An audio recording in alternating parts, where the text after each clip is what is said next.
catch you guys later. I gotta go. Oh, Frillo, I gotta get going, guys. Here, man. Let's go. Nico, I'll catch you later, dude. I'll see you later. Peace out. Oh, this time, Frillo. I'm leaving. I'm leaving. Bye. Alright, see you, dude.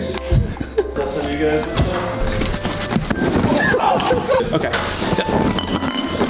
Hey, are you Clint? Dude, get out of here, man. You're Alright, fucking crazy. Wait, Clint, you're back home. We gotta do. Whoa!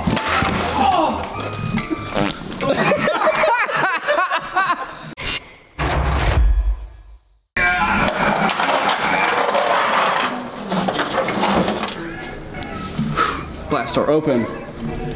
Blast pad acquired. This is a crash pad. I've been wanting one of these my entire life. What's a crash pad? Crash pad is what you can jump onto from high distances and not hurt yourself. They're kind of hard to find. They're what? It doesn't feel all that soft. They're hard to find because they're a very specialty piece of hardware. Like gymnastics or rock climbing. This is what the Big Hollywood Stunt Guys use. In fact, we bought it from Big Hollywood Stunt Guys. Oh snap, is that what I think it is? Flat and big? What the heck? Yeah, this is to protect it from the dirt. This is no protection from the dirt. Yeah, you don't want rocks in here. Yeah, you don't want rocks in there. You're Yeah. right. Yeah, that's exactly what I was thinking. Nico, yeah. You said, how do you break it in? Yeah, how do you break it in? Let me show you. Oh, it's stiff.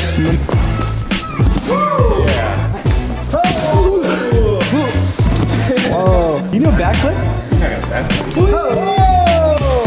Damn, I didn't know you had that in you, Wes. He's off his chest. Imagine it.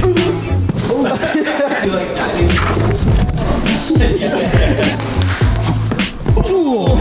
Wait, what? What? I went to the bathroom for like 1 minute, and I come back and we got Shots. Put this under the railing. that just hurt. It's just my head. I have a huge headache now, like instantaneous bad headache. Dang, Brandon. You know what we have to do though, right? What? We have to go put it over there so we jump off the balcony. Yeah. Is that a good idea? Don't do it, Ren. Red! This is quite a bit higher when you're. Alright, I got one more thing in there.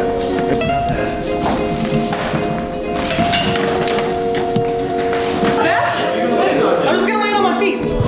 Yeah, see, it's super easy. There are proper ways to fall on a crash pad.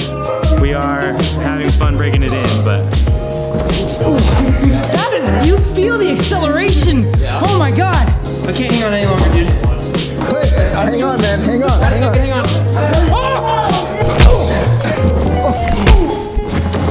Dude, that almost just took the camera out, dude. You see his shoe? His shoe went up there.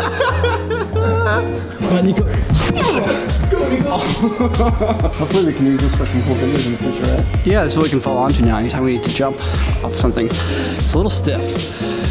Clint's about to like pile drive me or something. check this out,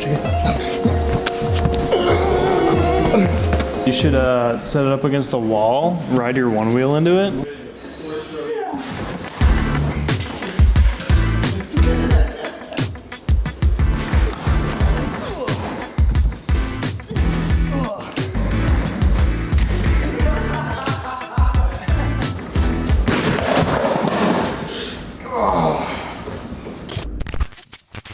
Today we're with Chris, who works at Leica, and he has brought a very special piece of technology that I've just been oogling over for many, many years here. We like to recreate like digital environments in many ways. Sometimes we'll take like an HDR scan of an environment to project lighting and materials and reflections onto digital characters. Anime self-driving cars will like photo scan an entire environment with like a drone and stitch all the photos together and map it out to create a virtual environment. But Chris here has brought a special tool that can kind of do all that in one.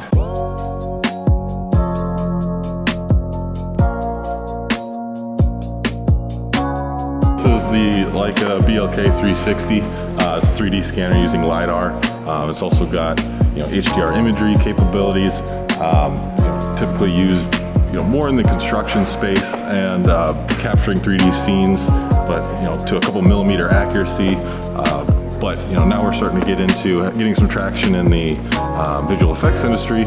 Our goal for today is to photo scan our studio and the loading dock and basically get a 3D model and a digital recreation of our entire workspace for their use. Previously, when we film a video like Boston Dynamics, for example, when we have to render out our 3D models of characters, we'll use something like an Insta360 camera here, because basically we can take multiple photos of an environment and create an HDR image. And that HDR image allows us to relight the environment and basically tell our 3D models where the light sources are, and it also adds realistic reflections for that real world environment. So the whole Boston Dynamics videos, you can watch this.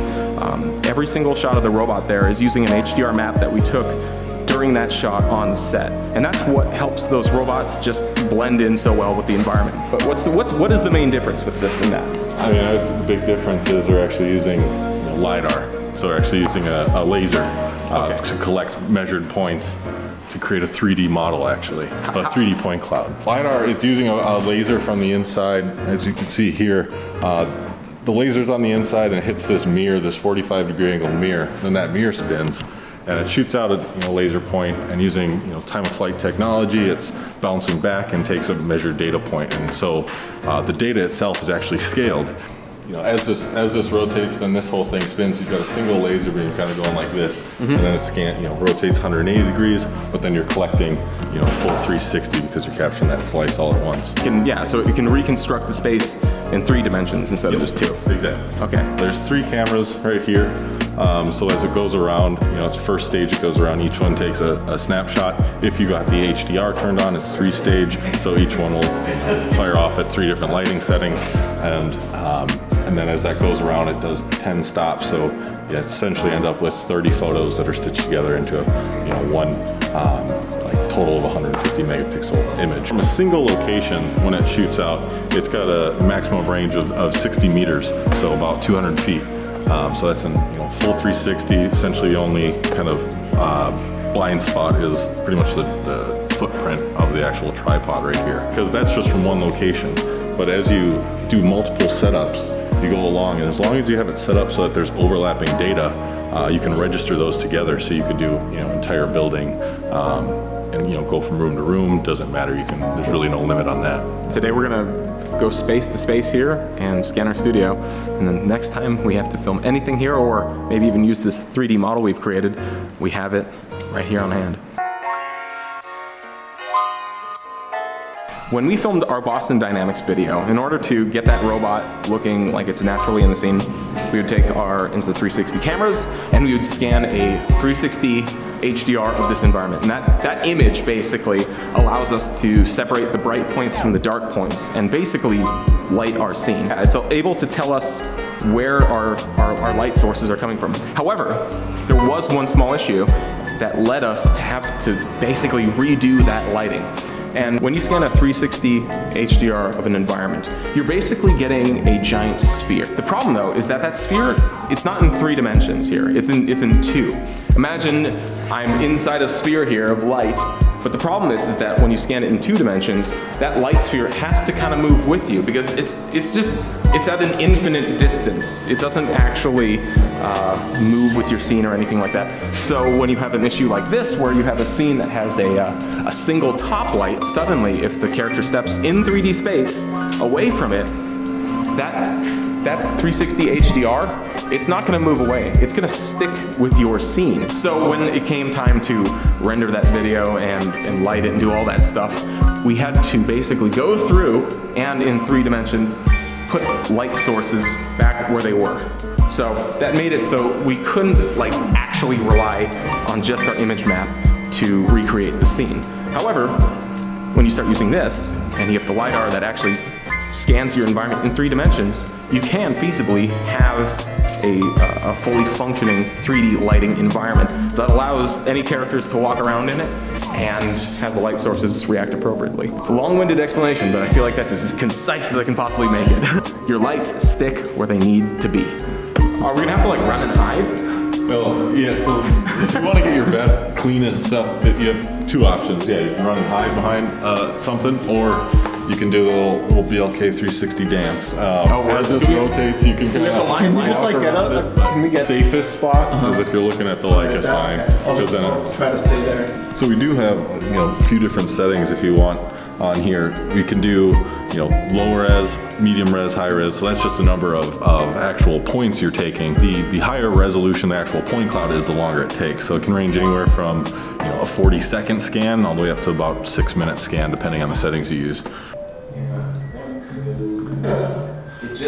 By the way, the musician upstairs is playing some extra like technology-driven music right now, so it's perfect. Technology-driven music inspired by technology.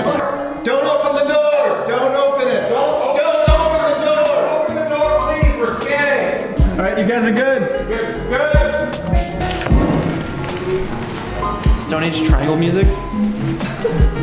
Dude, most primitive life form beats. I am a primitive life form. Sometimes I'm a spear. Loading dock's done. We're gonna start our, we're gonna chart our course from the loading dock back into the studio. I mean, it already looks super great. Yeah, about a 1% preview of what the total point cloud will look like. It's kind of auto-adjusting. Rather than doing the... That's all 3D. Yeah, so this is the actual photo 360 view. So looking directly from the point of the scanner, you just simply turn the HDR on, it'll auto-adjust. It does have the thermal imaging actually as well. Just in the one view, it's like a 70-degree point of view, so you can see it's not all the way 360, but it is still the only LiDAR scanner on the market with any sort of thermal capabilities. Just the unit itself is like $18,500. But yeah, kind of all in for anything you need to get started is like 20 grand. So the scan's done. How many scans was that? Like, we went through the loading dock, through the hallway, studio, and a couple of the cool rooms here. Yeah, so we did about 13, 14 scans. Oh my gosh. So how are we gonna put all this data together?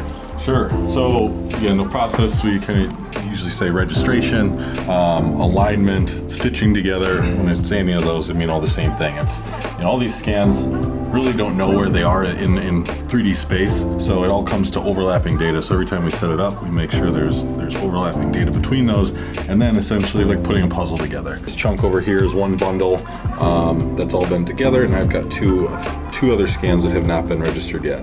So all I have to do, I know this was over in front of the airsoft stuff, so if I just hit this link, press this scan right here, we've now got this top down just between these two, and we'll hit optimize and just see it snaps them together. We hit create link. So we'll do that one more time with this scan over here. Just get it close to where it should be. Say, hey, register with that one. Hit optimize, and it snaps it together. Oh my God. Create link. That's so stupidly easy looking. Yeah. Well, what we're seeing here, this isn't fully processed data yet. It's just a low res kind of preview image. So, because to fully process it, it can't quite handle that all on the iPad Pro. So once I dump this off onto the laptop, we'll finish processing, and then that's when it'll like fully, essentially unzip all the real data. We're trying to get to having a full version of this model that we can use for upcoming videos, and potentially even to, use as a virtual tour for anyone who wants to see what our studio is like. This is a lot of data. Look at this. Like, this is crazy. So again, this is just kind of like, low res preview of the data. This will be all a lot more solid, but also kind of like a almost little X-ray view. So kind fun of to thing. just like float around and see. Yeah. Tap the screen, and then final point. You can just measure it. Oh my God, that's so cool. And you can change that obviously in units and stuff, but anything you can see on here, you can just pull a measurement on. You can zoom in on. Instruction. Yeah, exactly, and that's, like I said, that's what it's kind of made for, but so many other applications you can. Man, thank you so much for coming by, making the time to come out here. Yeah. I know you have a packed schedule showing everyone wants to see this. Yeah, right. So I'm really glad we got to do this, and hopefully we can get this out to you guys so that way you can take a look and see what our studio's like without having to fly out here. Yeah. The most convenient thing. Or work here. Yeah. Sweet. Appreciate it.